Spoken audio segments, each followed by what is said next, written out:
sure wish I had some coffee. Here. Holy God! It's hot even! Gee, you have everything in that cooler? Not everything. I must have fallen asleep. I do that some nights. I see. Drink too much down there at Ryan's. Well, this is pretty far from Ryan's. Well, first I drink, and then I walk. And this is usually about as far as I make it. You realize there are no trains till morning. Yes, I know. I lost my damn job today. Well, yesterday. I'm sorry to hear that. It wasn't much of a job. I was sweeping up in the mall down there. All work is honorable. You don't have a cigarette, do you? No, I had to quit. Oh, well. You know, it wasn't the first job I've ever lost. In fact, I've lost all my jobs.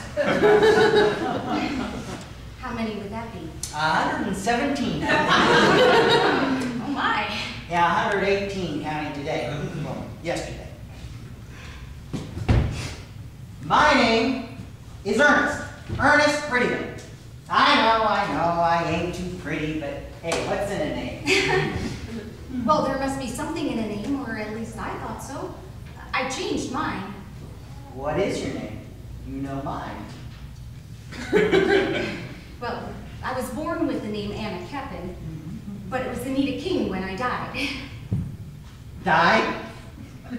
Well, I really should admit it. You seem like a nice person, and I don't want to lie to you. I'm dead. I have got to switch to vodka. Scotch is way too hallucinatory. No, it's true. I died in 1960. I died in 1963. Me and John Kennedy. Are you sure you should be telling me this? Well, like I said, I don't want to lie to you. You see, I was born right here in Michigan City in 1884. Oh, and I had quite a life. I just like to come back here sometimes, you know, when I'm not needed, you know, over there. Christ on the mountain! You're the DTs! No, I'm quite real, just dead. Jeez, why must the living be so discriminatory? Oh, God. Well, I think we all like to go back to where we started and see where things went right and wrong. Oh, in my case, that would be wrong. Way wrong. Well, what do you mean? Well, do you remember that show, American Bandstand? After my time, I'm afraid. It was a show on television with a guy named Dick Clark. He's dead too! I see him all the time! He looks great! The eternal teenager, we call him. He likes that. Well, the thing is, my class, right here in Michigan City, had a trip planned to go to the American Bandstand show, and some of us were going to get to dance. How nice! I love dancing. Yeah, well, the thing is, I wasn't exactly popular. Oh, God, it was worse than that. I was the creep's creep. You know how in school, when you get picked for sports and you don't want to be picked last? Oh, yes, I remember that. Yeah, I was always picked the alternate for last. Oh, my. Yeah, it was that bad. But that summer, I learned to dance. And I learned to dance well. Oh, I could do the Lindy like nobody's business. Do you remember that song, Whispering Bells? I'm afraid I don't. Oh, no matter. I would play it about 1,000 damn times a day. And I would practice dancing in my bedroom all by myself. And I'm telling you, I was ready. Ready for what?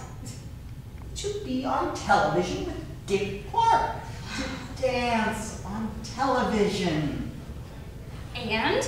Well, we get there. And we're being marched past this lady who gets to say who's going to dance and who's going to sit in the audience. And I am telling you, I was looking good. My hair was combed just so I had hair back then. I was wearing this suit that cost me $30. bucks. $30 at Robert Hall. And I get up to the lady, and she takes one look at me and says, audience, too short. Too damn short. I never got past that day. Came back here and gave up. Hell, you think you're a dog? I'm so sorry. Too short. Too damn short. Well, you don't look short. Oh, Brosford, it happened the summer after all this happened. It just made things worse. Well, maybe I can tell you my story. It could be helpful. If you want. All right. Fitting. I've been so low all my life, even a dead lady wants to cheer me up. No, being dead isn't that bad. It's like a lot of things. It's what you do with it. You see, things didn't go very well for my family all those years ago. My father was from Prussia and my mother was from Germany. They were immigrants. And they decided to come here because, well, it was America, and that's the land of opportunity, right? And so my father tried farming, sand farming they call it around here, you know, because of the dunes. They had 9 children. 9. And? And the farm failed. There was nothing to eat. Wow. So my father moved us to Chicago, and he failed there. Is this going to get any happier? And so one winter morning, November 16th, 1896, oh God, I will remember that morning forever. We found my father hanging to a wire fence with a bottle of carbolic acid beside him. He had consumed the entire thing. Oh, good Lord. He was 57 years old. Well, with Papa gone, we were truly destitute. And we returned to Michigan City, and within 2 years, my mother was dead of consumption. Oh, no. You call it tuberculosis now. Oh, this is terrible. Well, not quite as bad as missing American Bandstand, but there were That's why you're telling me this, isn't it? perhaps. All the kids who went to work as house servants. I actually worked for the Barker Mansion over there. Oh, I see. The Barkers were so nice. Their little girl would become an orphan just like me, you know. No, I didn't know. Well, you should know more about the area that you came from, you know. Everybody should. So, when I was a teenager, I went to Chicago. It was the turn of the century. I guess, a little starstruck. Hung out at the theater district. Took cleaning jobs just like always. And a very famous actress named Lillian Russell noticed me one day and told me that I was pretty.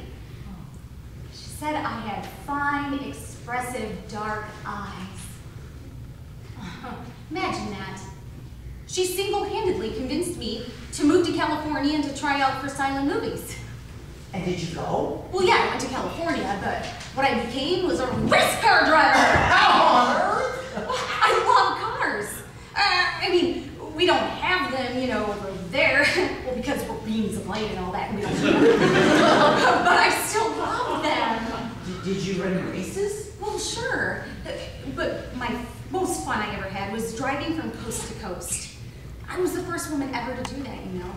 1915, September. I drove from Los Angeles to New York City. The Kissel Car Company sponsored me. I still love that car. Oh, God. 46 days it took me. You know, I have lived here all my life, and I never knew any of this. Well, you should talk to dead people more often, shouldn't you? Everybody should. So, you were famous? Sure. But Mr. DeMille made me more famous. The Ten Commandments guy? Yes, but back then he was a director of silent movies. Yeah, great director. I adored him. And the silent, they were so lovely. Mr. DeMille said that they were a universal language because well, the pictures, they spoke to anybody anywhere. No one watches them anymore.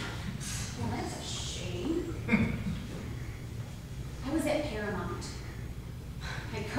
with Wallace Reed. Now there is a tragic case. Heroin, you know. No, I didn't know. Yeah, I didn't even know who he is, who he was. Well, he's sitting right over there. He's been here though. Oh, he doesn't materialize anymore. you can't see him, but he's been here the whole time. And over there's Harvey. You remember the rabbit? No, Oh yeah, Jimmy's part of the buka. Yeah. Right. Well, you still can't see him, but oh, is he great company? And there at the end of the bench, hello. People say he never comes, but he shows up all the time as far as I know.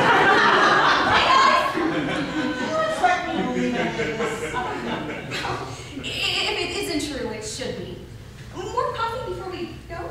Wait a minute, you're not going to take me to the... No. It isn't your time yet. I meant Mr. Godot and Puka and Mr. Reed, of course. Look, if all this that you say is true, why wouldn't this city make more of it? That's a very good question. You know, and it isn't just me by a long shot. There are so many. Do you know my friend Alan Spear? My dead friend. President of the Minnesota State Senate and author of the best book about Chicago civil rights ever written. Guess what else? He was the first legislator ever to, how do you say it now? Come out. 1974. Alan Spear in this world was an openly gay man long before such a thing was even ever heard of. He was a Jewish man who believed in rights for all. We play cribbage with him every second Thursday, though time's a little different over there. It was wonderful to meet you. It feels like a real man. Well, yes, too real this flesh. Well, that's the reason why I had to retire before sound came along. I had smoked so much by 1930, I sounded like Popeye. You sound fine to me now. You should have heard me croaking just before I croaked. Popeye. Oh. He's dead too, I know him. Oh, God. All right. Well, you should stop smoking, Ernest, or you will sound like Popeye. I don't understand. If the dead are among us, like you say, then why can't we... Oh, you see us already. But mostly you hear us. In the voice of the wind through the trees at just this time of year, in those train whistles late at night, when you wake to the sound of a child calling your name, wanting comfort, and of course, in the whisper of every wind chime, bells in the night, that's us. I want to thank you. No thanks needed. I wish there was something I could... Ernest, if you want to do something to make me happy, Ernest, you'll sober up. Stop killing yourself. And you'll dance. It's not too late, it never is. I just gotta ask. Is there a surefire way To get to heaven? Yeah. It's okay, everybody wants to know. Just be kind and forgive. It makes no difference what denomination and what creed. Be anything you want, it doesn't matter. Just be kind. I see. And stay off Facebook. Facebook. The devil invented it, went away, and we haven't seen him since.